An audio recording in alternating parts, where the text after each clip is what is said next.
கேட்கலாம். எனது பெயர் குமார். நான் ஒரு பள்ளியில் ஆசிரியராக பணியாற்றுகிறேன்.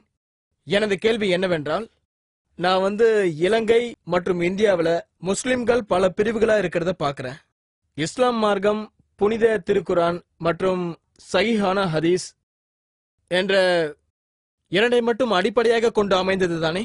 அப்படி இருக்க இன்று இலங்கையிலும் இந்தியாவிலும் இத்தனை பிரிவுகளை பார்க்கிறோமே, அது எதனால்? நான் இந்த கேள்விக்குரிய பதிலை தரக்கூடிய சரியான ஒரு நபரை இதுவரை தேடிக்கொண்டிருக்கிறேன். அந்த தருணம் எனக்கு இப்போது கிடைத்திருக்கிறது. என்னுடைய சந்தேகத்தை தெளிவுபடுத்துங்கள். சகோதரர் குமார் அருமையான கேள்வியை கேட்டிருக்கிறார்.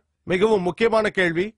இலங்கையிலும் இந்தியாவிலும் உலகத்தின் மற்ற பாகங்களிலும் இருக்கும் முஸ்லிம்கள் ஒரே இறைவனை நம்புகிறார்கள், குரானை நம்புகிறார்கள், ஹதீசுகளை நம்புகிறார்கள். ஆனால் அவர்களுக்குள் பிரிவுகள் இருப்பது ஏன் என்று அவர் கேட்டிருக்கிறார். இதற்கான பதில் திருக்குரானில் உள்ளது.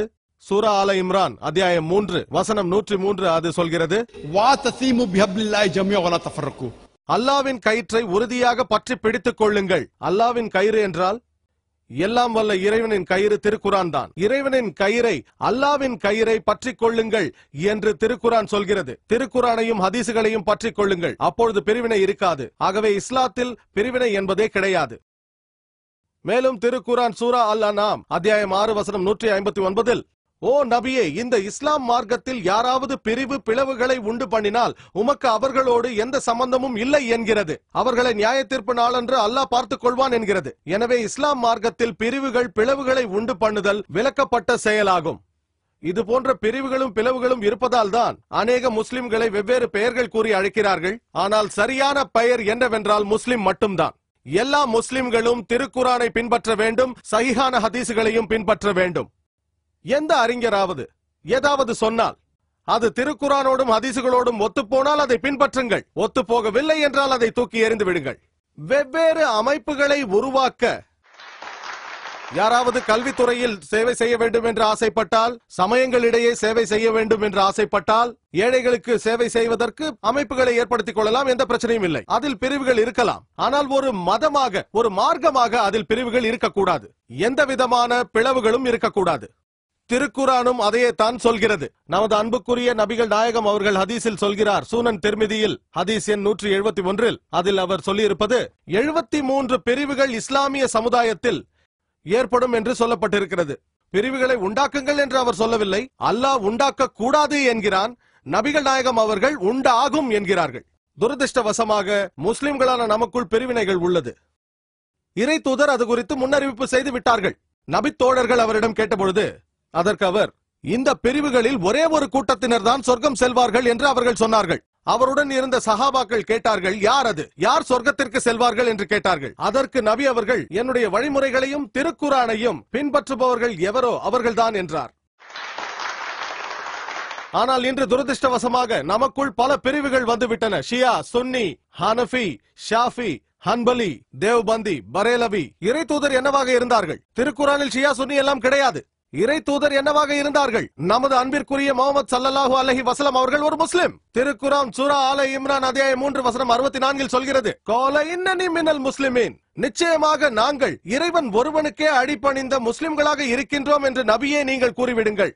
எந்த அறிஞராவது ஏதாவது சொன்னால் 4 இமாம்களும் கூறினார்கள்.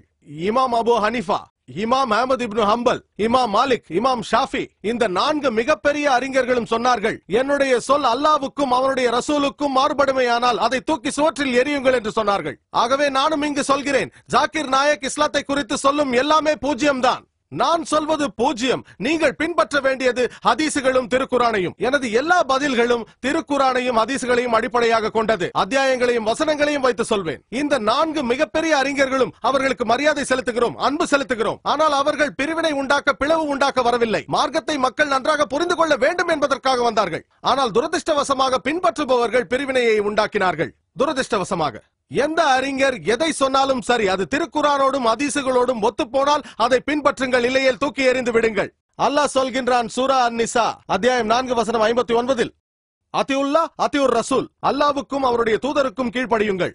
மேலும் உங்களில் ஆளுமை பொறுப்பில் இருப்பவருக்கும், உலில் அம்ர், ஆளும் பொறுப்பை ஏற்றுக்கொண்டிருப்பவர்கள், அதாவது பெரிய அறிஞர்கள், உலமாக்கள், ஜமாத் நிர்வாகிகள், அல்லாவுக்கும் அவனுடைய தூதருக்கும் அறிஞர்களுக்கும் கட்டுப்படுங்கள். ஆனால் அங்கு முடியவில்லை. தொடர்ந்து சொல்கிறது, அறிஞர்களாக இருப்பவர்கள் கருத்தில் மாறுபட்டால் அல்லாவின் பக்கமும் தூதரின் பக்கமும் திரும்புங்கள். இரண்டு அறிஞர்கள் அவர்களது கருத்தில் முரண்பட்டால் அல்லாவும் அவனுடைய தூதரின் பக்கமும் திரும்பி விடுங்கள். திருக்குரானும் ஹதீசுகளும் என்ன சொல்கின்றது என்று சோதித்து பாருங்கள். ஆகவே என்னை நீ யார் என்று கேட்டால் நான் ஒரு முஸ்லிம் என்று கூறுவேன். நான் ஆரம்பத்திலும் முஸ்லிம் தான், இறுதியிலும் முஸ்லிம் தான். நான் திருக்குரானையும் சஹீஹான ஹதீஸையும் பின்பற்றுபவன். யார் எதை சொன்னாலும் அது திருக்குரானோடும் ஹதீஸோடும் ஒத்துப்போனால் அதை பின்பற்றுவேன். ஆனால் அதற்கு மாறாக இருந்தால் கலாச்சாரம் காரணமாக, அதாவது ஒரு குறிப்பிட்ட நாட்டில் வேறு ஒரு கலாச்சாரமாக இருக்கலாம்.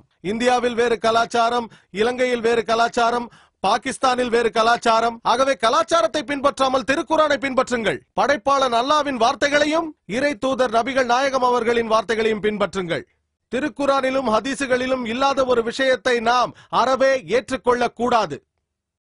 திருக்குரான் ஹதீசுகள் மூலம் நிரூபிக்கப்பட்டுவிட்டால் அதை நாம் ஏற்றுக்கொள்ளலாம். ஆகவே இஸ்லாம் என்பது ஒன்றுதான், அதில் எந்த பிரிவினைக்கும் இடம் கிடையாது.